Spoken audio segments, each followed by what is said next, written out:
Yo, what is going on, you guys? BashtianYgo here, and today we're going to be taking a look at some of the cards that have been skyrocketing in price post the Megatins and post a lot of the regional results that we have been getting, guys. Photon Hypernova is skyrocketing. All the cards from it going absolutely bananas right now, and this is the video for you guys to show you exactly what is going to be rising and what's potentially going to be taking a dip, but we'll go ahead and take a look at that. First off, guys, we're going to start off with some of the cards that are going to be skyrocketing and they have already skyrocketed in the current format. Alright guys, so just like I was just saying, Photon Hypernova is going absolutely crazy. We're going to start off with Pressured Planet. One of the cards that did not get reprinted in the most recent Megatins actually has been absolutely going crazy on the market right now, going from around $16 to around $22 to $25, increasing pretty rapidly as well. Cashier has not been hit on the ban list just yet at the time of recording this video, so this could be a huge sign of things to come here in the next few days, months, weeks, whatever you want to say, however long it takes to get that ban list. This card could easily plummet the second that ban list drops, guys, so make sure you guys are offloading this card ASAP to go ahead and save you guys a few extra bucks here and there. So Pressured Planet. Next we have Big Welcome Labyrinth, of course Photon Hypernova being the only printing of this card. Again, we have not received any type of like reprints for it at all whatsoever. Photon Hypernova at all has been just absolutely going crazy, like I've been saying.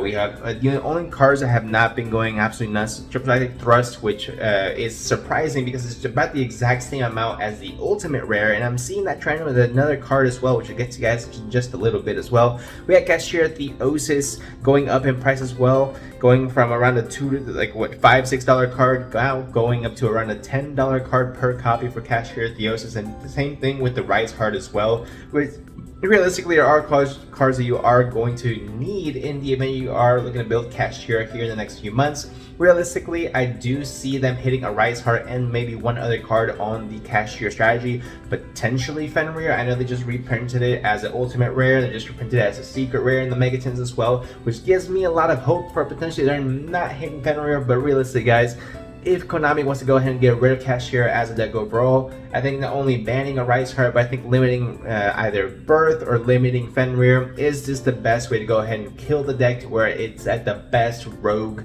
And then you go ahead and fill in the extras with like Cashier Ogre, Cashier Preparation, maybe some tier element Cashier. We have yet to go ahead and see that, guys, but this is definitely going to be a very interesting next few weeks. Another card that of course is going up as well is Graguglion, whatever this thing says. It's been going up quite significantly as well, with Brandon being easily one of the best decks of the format. I think the most recent Califact video where he's doing his tier list, obviously Unchained, what's called Cash, Tira, Branded, and one more that I got, Pirelli. I completely forgot about Pirelli. Are easily the top 4 best decks of the format, and then we can go ahead and discuss what number 5 is, whether it's Chimera, whether it is something else, maybe Fluandries roaming around there. We can go ahead and discuss that as well, because Fluandries does of course still main the same annoying cards that hit the rest of the format, so it is something that it is at least worth considering. Of course, with Advent of Adventure did get reprinted, so if you guys are looking to play Fluandries, there you go. A card that I'm very excited that is finally getting the recognition that it rightfully deserves is DDD Wave High King Caesar out of Code of the Duelist. Not a single reprint for this card, which is ridiculous because it does a lot, especially in the DDD strategy, which actually it grants not only the special summon negation, but it also grants you the opportunity to increase its attack and another DD monster you control, or DD monster you control, by 1800 attack, not once per turn. This card is actually super freaking crazy in the DDD deck, but now that is being abused by Unchained, who knows if this is a card that Konami will be looking at to potentially get rid of in the ban list. Again, that's just speculation. I'm not basing that off anything, but just so you guys are aware. Next on the list, guys, of course, Dark Contract with Gate, the ultra rare, rising up to around $2 a copy right now. You're going to need to play 3 copies of this card. The good thing is that it is very easily accessible from the second Haunting Ghost from the Past, so you guys are good to go as far as that goes as well. Next we have another card that I thought was really interesting, is that Sprite Blue, the ultimate rare, goes for around $25 a copy, while the secret rare, which was Sprite, was not reprinted, of course, in the Megatins as well. Okay, so it's like 16-17 bucks, not that bad, but it's not that big of a difference, I would say, still, regarding the secret rare version and the ultimate rare version. It really is just a $6, $7 change. In order to get the nicer version, I'll probably go that route.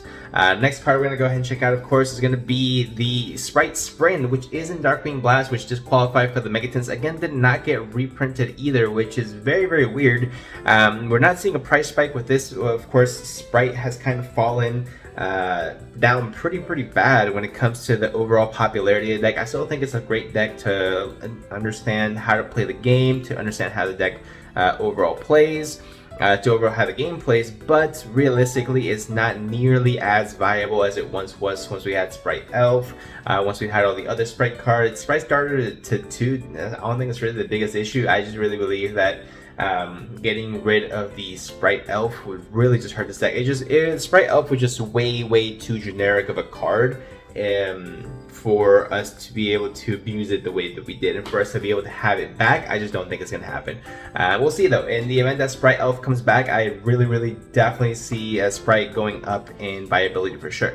Now, another deck that of course is going up that I didn't mention earlier is going to be Unchained, right? Of course, all the Unchained stuff, we already covered it before. It's all horrifically up in value, like it's ridiculous, but we also have to take a look at what are the counters for it, right? So we have Fantastical Dragon Phantasme, which luckily for us has a few copies, has been steadily going up in price as well. Don't pay attention to these lowest value listings. Most likely they're going to be like damaged or something. Or Korean, which we can't use obviously in TCG, so all these are Korean. $16 for a damaged secret first edition of the Fantastical Dragon Phantasme, so definitely not something you guys want to go ahead and pick up unless you just want the card to play, but realistically just dish out an extra $3-4 and you get a light play to near mint. Near mint's going to be $24-25, I don't know about that, but usually if you're buying stuff off TCG Player, the light play tends to be very minty, at least for myself. My experiences, again, experiences may vary, but usually everyone that I personally bought with on TCG has been very conscious of that, so I do appreciate that for sure. So Fantastical Dragon Phantasme, obviously a big counter for it, allowing you to not only negate effects at targets, but lets you draw a few cards and putting some back. It lets you rearrange your hand a little, which obviously is very nice. You can go ahead and draw what cards you need to go out their board, so very nice to go ahead and have that. And another card I was looking at was potentially Skullmeister. I'm not sure how effective this is going to be, but you know, for 4 cents, 22 cents, whatever it might be, I think it's worth, like, you know, checking this card out a little. It has really plummeted in price, so that is crazy. But anyway, guys, those are the cards that I see right now as potential buyout targets, skyrocketing in price. Honestly, if you're looking to play Sprite, I'll go ahead and pick up the Ultimate Rare Sprite Blues. They are beautiful looking cards. And honestly, it's a deck that is a lot of fun, very easy to learn, pick up, all that kind of fun stuff. And I just see that DD is finally getting the love that it deserves. Although I am upset that DD Griffin was not reprinted as a secret rare in the Megatins. I think that's absolutely criminal. I'm gonna go ahead and look this up just to double check. Maybe I misread. Maybe I didn't see it correctly. Yeah, no, that's a comment. That's so disrespectful. DD Griffin is the greatest card that could have come out for DDD. We all know it. The card has 4 different effects, absolutely busted. But that's enough for my rant, guys. Let me know what you guys think in the comment section down below. Are there any cards that I missed? Let me know and I'll go ahead and cover them in the next one. Overall, crazy stuff going on with the Megatin hype, with the potential ban list hype, whenever that's coming. And we got Age of Overlord in about 2 months. I believe we have another structure deck, which is going to be the Fire King one. I believe it's going to be coming out before then. So we have a lot of stuff coming up in the next few weeks and months, guys. So if you guys want to go ahead and stay tuned, make sure you like, subscribe, and I'll see you guys in the next one.